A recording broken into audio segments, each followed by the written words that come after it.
శ్రీమాత్రే నమః. స్వరస్పందన యూట్యూబ్ ఛానల్కి స్వాగతం పలుకుతున్నాను. నా పేరు కమలా చెరువు. నారాయణీయం దశకం 1 ఈరోజు మనము నేర్చుకుందాము. ముందుగా శ్రీమన్నారాయణీయం నారాయణీయం మెల్పత్తూర్ నారాయణ భట్టాత్రి గారు రచించిన నారాయణీయం స్తుతిగా కావ్యంగా ప్రసిద్ధిగాంచినది. ఆయన గొప్ప వ్యాకరణ పండితుడు. గురువాయూరు దేవాలయంలో ప్రతిష్ఠితమైన శ్రీకృష్ణ విగ్రహం స్వయంభువు, మానవ కల్పితం కాదని అక్కడ స్థల పురాణం తెలుపుతున్నది. గురువాయూరు దేవాలయంలో 100 రోజుల పాటు భట్టాత్రి తన రచనను సాగించారు. నారాయణీయం సంబంధించిన కథ నారాయణీయం. ఈ గ్రంథంలో 100 అధ్యాయాలున్నాయి. నారాయణ భట్టు వాటిని దశకాలుగా పేర్కొన్నారు. 10 శ్లోకాలు కలది ఒక దశకం. కానీ నారాయణీయ దశకాలలో కొన్నిట్లో 9, మరికొన్నిట్లో 10, మరికొన్ని దశకములలో 15 శ్లోకాల వరకు చోటు చేసుకున్నాయి. ప్రతి దశకంలోనూ చివర కవి నా రుగ్మతలను తొలగించు, నాకు భక్తిని అనుగ్రహించు, నాకు మోక్షం ప్రసాదించు అంటూ ప్రార్థనాపూర్వకంగా విన్నవించుకోవటం మనం చూడవచ్చు. ఈ విన్నపాలకు సంబంధించిన చెప్పిన వివరాలు ఈ విధంగా ఉన్నాయి. క్రీస్తు శకం 1560లో జన్మించిన నారాయణ భట్టాత్రి తన 16వ ఏటనే సమస్త విద్యలను అలవోకగా అభ్యసించారు. పిషరెడ్డి అనే విఖ్యాత పండితుణ్ణి తన గురువుగా స్వీకరించి ఆయన అక్కడ అభ్యాసం సాగించారు. గురువుగారి వాతరోగాన్ని తను స్వీకరించి గురుదక్షిణగా తన పరిపూర్ణ ఆరోగ్యాన్ని ఆయనకు సమర్పించారు.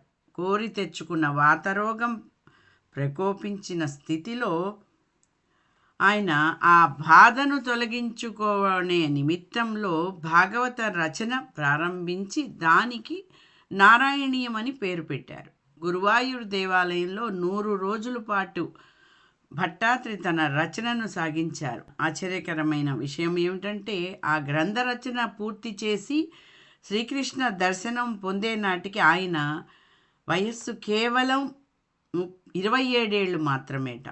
తేజస్సు వయస్సును లెక్కించదు అని కాళిదాసు అని వ్యాఖ్యానించారు కదా. గురువాయూరు దేవాలయంలో ప్రతిష్ఠితమైన శ్రీకృష్ణ విగ్రహం స్వయంభువు, మానవ కల్పితం కాదని అక్కడ స్థల పురాణం తెలుపుతున్నది. పాతాళ శిలలో మలచబడిన ఈ విగ్రహాన్ని మహావిష్ణువు బ్రహ్మకు ఇచ్చాడట. బ్రహ్మ విగ్రహాన్ని సుతవుడు పృశ్ని దంపతులకు ఇచ్చారట. తరువాత ఆ దంపతులు అదితి కశ్యపులుగా దేవకీ వసుదేవులుగా జన్మించారు. అదితి కశ్యపులుగా దేవకీ వసుదేవులుగా జన్మించారు. తండ్రి అయిన వసుదేవుని నుండి ఆ విగ్రహాన్ని పొందిన శ్రీకృష్ణుడు దానిని ద్వారకలో ప్రతిష్ఠించి కొలిచేవారు. తన అవతారం చాలించబోయే ముందు శ్రీకృష్ణుడు తన విగ్రహాన్ని తన భక్తుడు స్నేహితుడు అయిన ఉద్ధవునకు అప్పగించి ఆయన స్నేహితుడు భక్తుడు అయిన ఉద్ధవునికి ఆ విగ్రహాన్ని అప్పగించి కలియుగంలో మానవులను ఉద్ధరించేందుకు ఎక్కడైనా దానిని ప్రతిష్ఠించమని చెప్పారట. అయితే దేవగురువైన బృహస్పతిని ప్రతిష్టకు సరి అయిన ప్రదేశాన్ని కనుగొనడంలో సాయం చేయమని ఉద్ధవుడు అర్థించాడు. పరమేశ్వరుడు వారికి కలలో కనిపించి పశ్చిమ సముద్ర తీరంలో పరశురామ క్షేత్రంగా పేరుగాంచిన కేరళలోని అంబాపురం అనే ఊరికి సమీపంలో ఒక స్థలం చూపించారు. బృహస్పతి వాయుదేవుని తోడ్పాటుతో ఆ స్థలంలో విగ్రహ ప్రతిష్టాపన చేశారు. గురువు వాయువు ఇద్దరిచే నిర్మితమైన దేవాలయం కనుక ఆ ఊరుకు గురువాయూరు అయిందని ఇతిహాస్యం. ఈ గురువాయూరు కృష్ణుణ్ణి అప్పనని ఆ ప్రాంతం వారు ఆప్యాయంగా సంబోధిస్తారు. సర్పయాగం చేయడం వలన జనమేజయునకు దాపురించిన కుష్ఠవ్యాధి గురువాయూరు శ్రీకృష్ణుని కారుణ్యంతో నయమైందని నారద పురాణం వచిస్తోంది. కనుక కలియుగ ప్రారంభంలోనే దాదాపు 5077 సంవత్సరాలకు పూర్వమే గురువాయూరు కృష్ణుడు అక్కడ కొలువు తీరాడని చెప్పవచ్చును.